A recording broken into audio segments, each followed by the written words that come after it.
नमस्कार। आज हम लोग मैरीगोल्ड के बारे में पढ़ेंगे।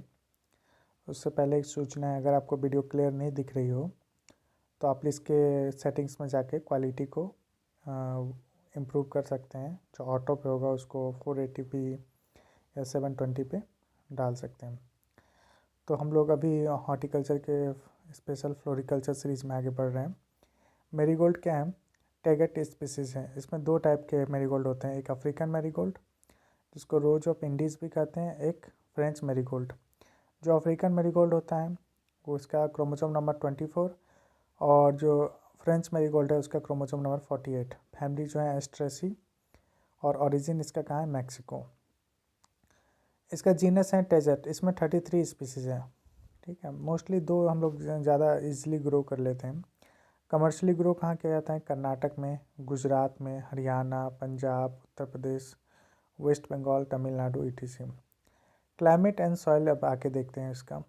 ये एक्सट्रीम कोल्ड कंडीशन नहीं झेल पाते हैं, तो इसलिए देखिए आप हिली एरियाज़ में नहीं देखेंगे, जैसे हिमाचल प्रदेश, उत्तराखंड, वहाँ कभी कभी एक्सट्रीम कोल्ड सिचुएशन आ जाता है। Cannot with stand Frost damage. ठीक है, वही है, एक्सट्रीम कोल्ड में फ्रॉस्टिंग ही होगा।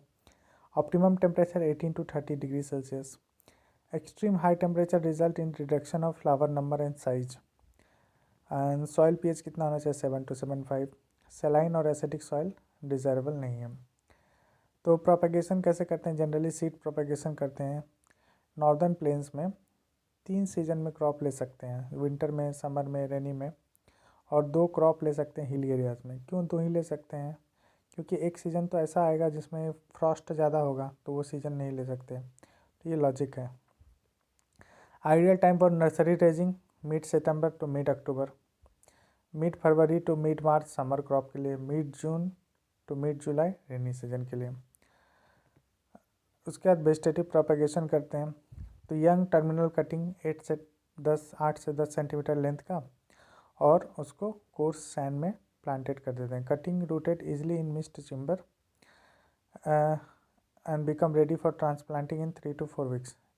वही सेम प्रोसेस है, उसमें करना कुछ नहीं है। जैसे वो कटिंग लगा दिए, उस कटिंग को मिस्ट चेम्बर में रखें, उसके बाद 1 महीने के आसपास उसको ट्रांसप्लांट कर देते हैं। प्लांटिंग क्या करेंगे हम? अफ्रीकन मैरीगोल्ड का प्लांटिंग थोड़ा डिस्टेंस थोड़ा ज़्यादा होता है, कि उसमें वेजिटेटिव ग्रोथ ज़्यादा होगा, तो 45 centimetre into 45 centimetre. French marigold में 30 इंटू 30, 30 इंटू 45। टॉल और विगरस वैरायटी होगा, जैसे पूसा अर्पिता, उसमें 45 इंटू 60। अब कैनोपी मैनेजमेंट इसलिए ज़रूरी है ताकि आपको कैसा फ्लावर चाहिए, नंबर ऑफ़ फ्लावर ज़्यादा चाहिए, फ्लावर का ब्लूमिंग या सिंगल फ्लावर का साइज़ बड़ा चाहिए, इसलिए। Top portion of plant 30 to 40 days after plant transplanting. हम लोग क्या करते हैं? पिंचिंग ऑपरेशन करते हैं। पिंचिंग का क्या फ़ायदा है? एक तो लेटरल ब्रांच और बूसी ग्रोथ करता है, तो मोर नंबर ऑफ ब्रांचेस होगा। और दूसरा है कि टॉलरेंट टू लॉजिंग, जैसे ज़्यादा नंबर ऑफ ब्रांचेस होगा तो फ्लावर प्रोडक्शन ज़्यादा हो जाएगा। करते क्या है, जो पिंचिंग में सबसे ऊपर वाला पार्ट है ना, उसको या तो कैंचे से या कुछ सिकेटियर वगैरह से उसको कट लगा देते हैं। वहाँ से प्लांट आगे ऊपर ग्रो ही नहीं होगा, तो उसके जितने भी न्यूट्रिशन है वो साइड ब्रांचेस में जाएंगे, तो मोर फ्लावर ग्रोथ होगा साइड में। Second pinching 15 to 20 days after first flowering. जैसे फर्स्ट फ्लावरिंग कंप्लीट हो गया, सेकेंड पिंचिंग कर दीजिए, आगे न्यूट्रिशन डाइवर्ट हो जाएगा, फिर फ्लावरिंग होगी। तो न्यूट्रिशन क्या चाहिए? FOM चाहिए 30 टन पर हेक्टेयर, और NPK का रेशियो चाहिए 120 80 kg। Good flower yield. Full P&K यानी फास्फोरस एंड पोटासियम अप्लाइड कर सकते हैं at the time of transplanting, and nitrogen 2 equal split में, ये 20 डेज में और 40 डेज में। ठीक है।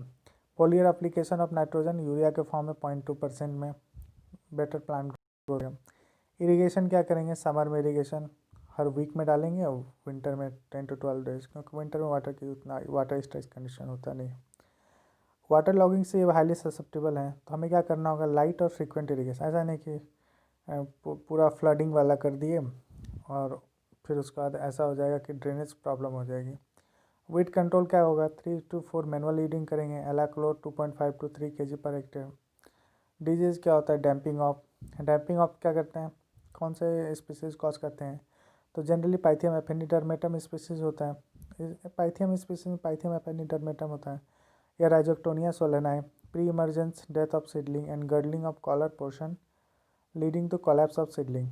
डैम्पिंग ऑफ क्या सीडलिंग स्टेज में होता है, ठीक है। तो सीडलिंग्स का डेथ हो जाता है तो उसमें क्या करना होगा, 0.1% ड्रेंचिंग करना होगा थायराइड से और effective to control the disease. Powdery mildew क्या, ऑडियम स्पीसीज, या लेविलुला टॉरिका, इसको कैराथेन डालेंगे या डस्ट सल्फर, दोनों में जो आपको अच्छा लगे वो डाल दीजिए। Flower bud rot, Alternaria dianthi, bud show dry rotting the symptoms, spraying with Dithane M45.3%, ये कंट्रोल कर देगा। Inflorescence blight, Alternaria zinniae, spots और target board pattern, concentric circle. Concentric circle क्या होता है, एक सर्किल के बगल में अगेन उसके बड़ा सर्किल, उसके बाद फिर बड़ा सर्किल, तो ये कंसेंट्रिक सर्किल बनाता है। बर्न्ट अपीयरेंस ऑफ इन्फ्लोरेसेंस, जो इन्फ्लोरेसेंस होता है वहाँ पे बर्न्ट अपीयरेंस फील होता है, देखने में मतलब दूर से ही लगेगा कि बर्न्ट अपीयरेंस है। उसमें डायथेन M45.3% डालिए। लीफ स्पॉट और ब्लाइट, अल्टरनेरिया, सर्कोस्पोरा टैगेटिस, कोलेटोट्राइकम कैपेसिस है। सर्कोस्पोरा स्पॉट्स और बर्ड आई अपीयरेंस, जो बर्ड्स की आई होती है, जैसे जो चिड़िया है उसकी आई जैसा एक अपीयरेंस हो जाता है। इफेक्टिवली कंट्रोल करेंगे डायथेन M45। वायरल डिजीज़ क्या है, खंबर मोजाइक वायरस, एस्टर येलो। तो rough chlorotic striking and yellow Mosaic होता है। अपरूटिंग डिजीज प्लांट, जो भी डिजीज प्लांट है उसको उखाड़ के दूसरी जगह डिस्पोज कर देंगे और उसमें इमीडा क्लोरोप्रिट 9.25%, जो कि पॉपुलेशन को, उसके जो वेक्टर पॉपुलेशन उसको चेक कर देगा। अब आते हैं इंसेक्ट पेस्ट की तरफ।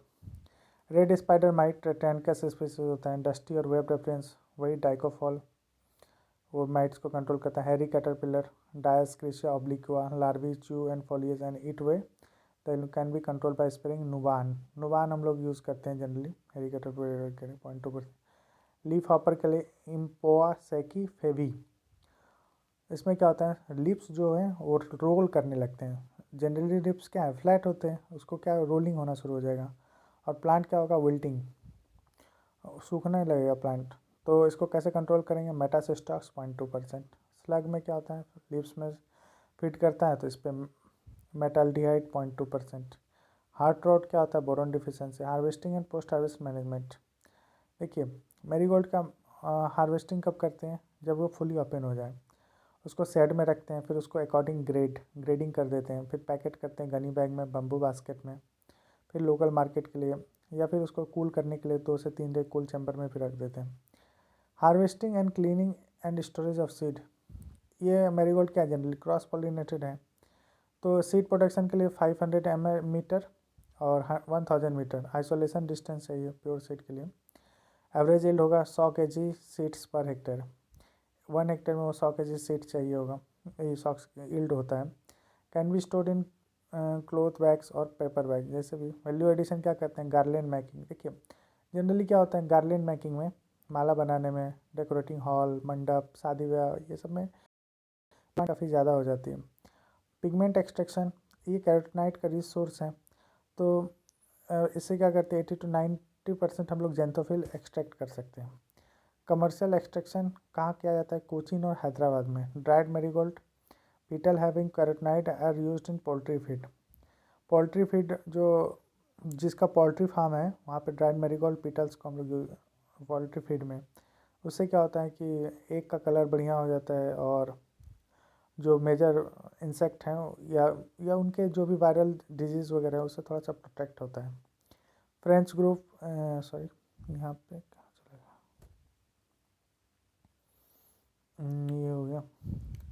उसके बाद ऑयल एक्सट्रैक्शन, इसका ऑयल भी निकालते हैं। Lips, flower and seed parts are good source of essential oil.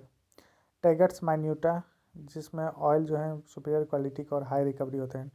20 to 25 ton per hectare चाहिए। 50 to 60 kg of oil, 20 to 25 ton हो सकते हैं, उतना से 50 से 60 kg ऑयल पे होगा। और ऑयल कैसे निकालेंगे, स्टीम डिस्टिलेशन। ऑयल यील्ड क्या होगा, 0.2 to 0.3%, ठीक है। वैरायटी क्या है, अफ्रीकन ग्रुप, टैगट्स इरेक्टा की कौन सी वैरायटी है, Arka Bangara, chrysanthemum 4, Pusa Basanti Genda, Pusa Narangi Genda, Cracker Jack, Cupid Yellow, Spun Gold. French group में क्या है, टैगट्स पटोला, हारमोनी है, Lemon Drop, Naughty Marietta, Pusa Arpita, Red Brocade, Rusty Red. Inter specific habit क्या है, floriferousness of African group and branching characteristics of French wine, मतलब दोनों का इसमें इसका फ्लोरीफेरस नेचर होता है और ब्रांचिंग कैरेक्टर किससे आया, फ्रेंच से, फ्रेंच मैरीगोल्ड से। तो ऐसा ट्रिप्लॉइड बनता है, क्योंकि ये टेट्राप्लॉइड और डिप्लॉइड, तो बनेगा क्या, ट्रिप्लॉइड। और स्टाइल होगा जैसे सॉबॉट, नगेट, रेड 7 स्टार, नगेट बहुत बार पूछा गया है। न्यूली रिलीज वैरायटी में कौन है, अर्का हनी, अर्का परी, पूसा बहार, अर्का अग्नि, अर्का बंगारा। अदर फैक्ट क्या क्या हैं, जैसे कि टाइप ऑफ मेल स्टेलिटी कौन से होते हैं, जेनेटिक मेल स्टेलिटी, तो ये दो तरह का होता है, या ए पेटलेस होता है, डबल फ्लावर होता है। ये कैसे कंट्रोल होता है जेनेटिक मेल स्टेलिटी, तो single recessive gene. Protandry type की सेल्फ इनकम्पेटेबिलिटी होता है मैरीगोल्ड में। सेल्फ इनकम्पेटेबिलिटी क्या होता है, prevention of fusion of male and female gamete after fertilisation. Male sterility African marigold क्यों होता है, ड्यू टू फेमिना, helenin pigment present which is used for eye adaptability to distinct light intensity. Light intensity को identify या distinguish करने के लिए helenin pigment. कैमिन yellow oil जो है ये प्रोडक्ट है मैरीगोल्ड का। कल्टीवार रिचेस और सब xanthophyll, gold lady, gold dollar, diamond jubilee, erector. Seed rate इसका है 1 to 1.5 kg। तो ये कुछ ऑब्जेक्टिव टाइप के क्वेश्चन थे आखिरी में जो पूछे गए हैं बहुत सारे एग्ज़ाम्स में, तो ये आप लोग देख सकते हैं। और बाकी मैरीगोल्ड एक रफ़ आइडिया मैंने दे दिया, आप लोग एक बार रिवाइज़ कर लीजिए। एक बार जब आप थ्योरेटिकल पढ़ लेंगे तब आप ऑब्जेक्टिव क्वेश्चन लगाएंगे तो ज़्यादा बेटर रहेगा, उससे एक रफ़ अंडरस्टैंडिंग हो जाएगी कि ये मेजर चीज़ें हैं। बहुत बार क्या करते हैं बच्चे, जनरली शुरुआत में ही ऑब्जेक्टिव क्वेश्चन लगाने लगते हैं, तो आपको शॉर्ट टर्म में तो फ़ायदा है बट लॉन्ग टर्म में बहुत ज़्यादा फ़ायदा नहीं है। तो आप लोग पहले थ्योरी को एक बार ढंग से पढ़ लीजिए, उसके बाद आप क्वेश्चन लगाइए, कोई दिक्कत नहीं है। Thank you so much.